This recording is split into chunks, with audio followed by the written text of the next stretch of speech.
You've probably heard the whispers around the league. The NBA's second apron rule is designed to stop teams like the Oklahoma City Thunder from building a dynasty. But what if I told you that instead of breaking the Thunder apart, the second apron might actually help them? Yeah, it sounds crazy. The Thunder just committed nearly $1 billion to their three best young stars, locking them up long-term. And people expect the collective bargaining agreement to punish them hard. But the truth is a little more complicated and a lot more fascinating.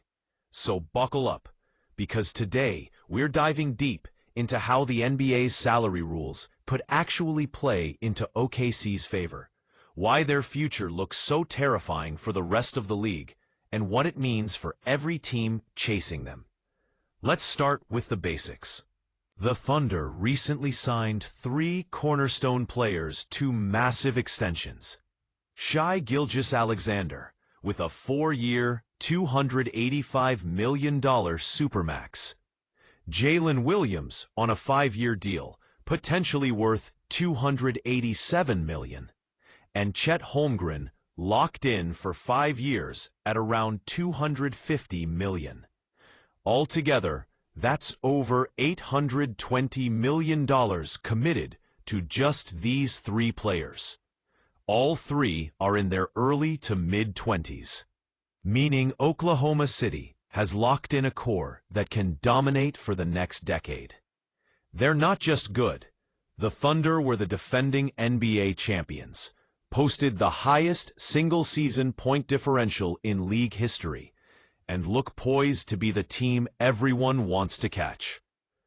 But here's where the second apron comes in. The second apron is essentially a salary threshold roughly 10% above the luxury tax line. If a team's payroll goes above this line, it triggers a bunch of restrictions. No full mid-level exception, no taking in more salary than you send out in trades, no signing certain buyout players, and your first-round pick 7 years down the line gets frozen, meaning it can't be traded. Go over the second apron 2 out of 4 seasons, and that pick automatically falls to the last spot in the draft. Then there's the repeater tax, a brutal luxury tax penalty slapped on teams that pay the tax 3 or more times in 4 seasons. The higher you go above the tax line, the more money you owe, and that number can easily spiral into the hundreds of millions over several seasons. Sounds like a nightmare, right? That's what many expect for Oklahoma City, who just spent huge on their stars. But here's the catch. The Thunder aren't above the second apron yet, and they haven't paid the luxury tax recently either. In fact, their roster is currently just under the tax line. Why? Because those big extensions for Williams and Holmgren don't kick in until the 2026-27 season.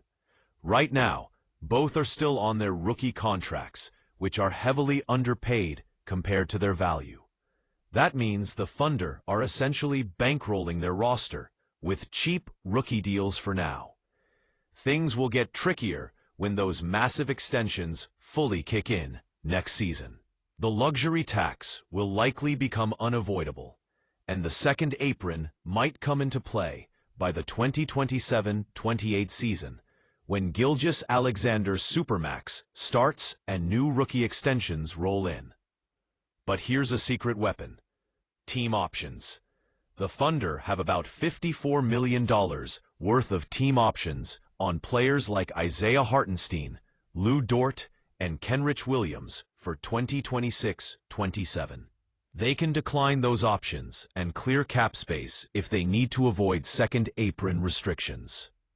This flexibility means OKC can navigate around the salary rules better than most. By the late 2020s, they'll probably be forced to make tough decisions, trading away veterans or letting some players walk to avoid massive luxury tax bills. But the whole system is designed so that they'll be replacing expensive role players with future draft picks, and the Thunder have an enormous stash of those picks. Now, Let's get to the real reason the second apron might help the Thunder instead of hurting them. Most of the restrictions that come with crossing the second apron are designed to make it harder for teams to add outside veteran talent. They limit mid-level exceptions, trade salary matching, and signing buyout players. But here's the thing. The Thunder don't really need to add expensive veterans from outside. They're already dominant and remarkably young. They build through the draft and develop their own talent.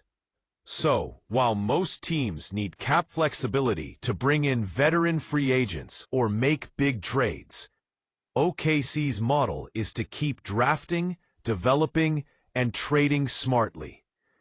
They don't need to worry about those apron restrictions the same way others do. Plus, the biggest punishment, losing the ability to trade their first-round picks 7 years down the line, doesn't really faze them. Most teams see that as a huge risk because they might want to rebuild or trade picks in the future. But the Thunder, they expect to be contenders for a long time.